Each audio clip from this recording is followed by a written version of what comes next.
एक साहूकार था जो भगवान शिव का अनन्य भक्त था।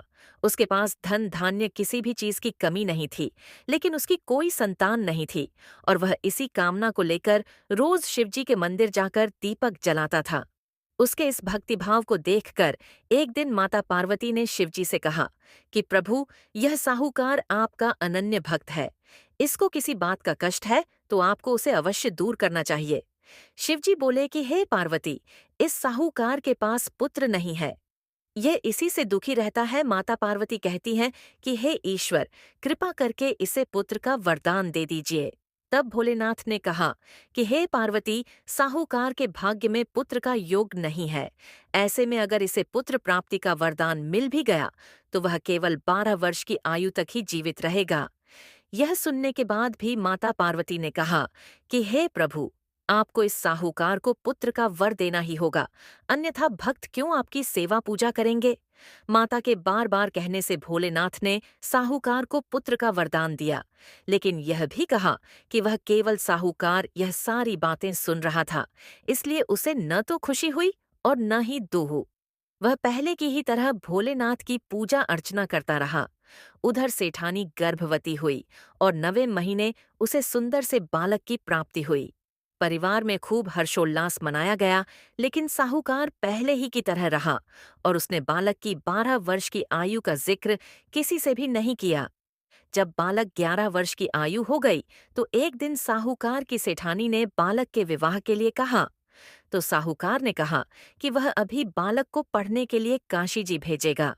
इसके बाद उसने बालक के मामा जी को बुलाया और कहा कि इसे काशी पढ़ने के लिए ले जाओ और रास्ते में जिस भी स्थान पर रुकना, वहां यज्ञ करते और ब्राह्मणों को भोजन कराते हुए आगे बढ़ना।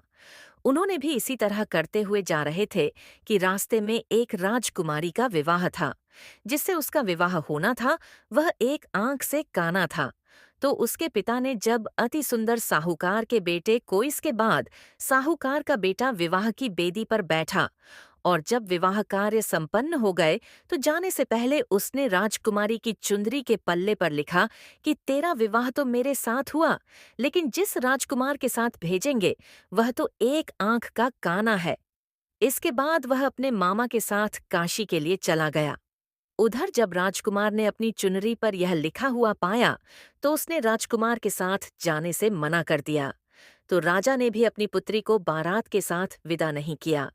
बारात वापस लौट गई। उधर मामा और भांजे काशी जी पहुंच गए थे।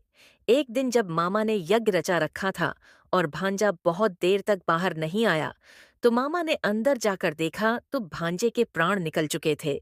वह बहुत परेशान हुए, लेकिन सोचा कि अभी रोना पीटना मचाया तो ब्राह्मण चले जाएंगे और यज्ञ का कार्य अधूरा रह जाएगा। जब यज्ञ संपन्न हुआ तो मामा ने रोना पीटना शुरू किया। उसी समय शिव पार्वती उधर से जा रहे थे तो माता पार्वती ने शिवजी से पूछा, हे प्रभु, ये कौन रो रहा है। तभी उन्हें पता चलता है कि यह तो भोलेनाथ के आशीर्वाद से जन्मा साहूकार का पुत्र है। तब माता पार्वती कहती हैं कि हे स्वामी, इसे जीवित कर दें, अन्यथा रोते रोते इसके माता पिता के प्राण निकल जाएंगे। तब भोलेनाथ ने कहा कि हे पार्वती, इसकी आयु इतनी ही थी सो वह भोग चुका, लेकिन माँ के बार बार आग्रह करने पर भोलेनाथ ने उसे जीवित कर दिया। लड़का ओम नम शिवाय करते हुए जी उठा और मामा भांजे दोनों ने ईश्वर को धन्यवाद दिया और अपनी नगरी की ओर लौटे। रास्ते में वही नगर पड़ा और राजकुमारी ने उन्हें पहचान लिया। तब उधर साहूकार और उसकी पत्नी छत पर बैठे थे। उन्होंने यह प्रण कर रखा था कि यदि उनका पुत्र सकुशल न लौटा तो वह छत से कूदकर अपने प्राण त्याग देंगे। तभी लड़के के मामा ने आकर साहूकार के बेटे और बहू के आने का समाचार सुनाया, लेकिन वे नहीं माने। तो मामा ने शपथ पूर्वक कहा। तब तो दोनों को विश्वास हो गया और दोनों ने अपने बेटे बहू का स्वागत किया। उसी रात साहूकार को स्वप्न ने शिवजी ने दर्शन दिया और कहा कि तुम्हारे पूजन से मैं प्रसन्न हुआ। इसी प्रकार जो भी व्यक्ति इस कथा को पढ़ेगा या सुनेगा, उसके समस्त दुख दूर हो जाएंगे और मनोवांछित सभी कामनाओं की पूर्ति होगी।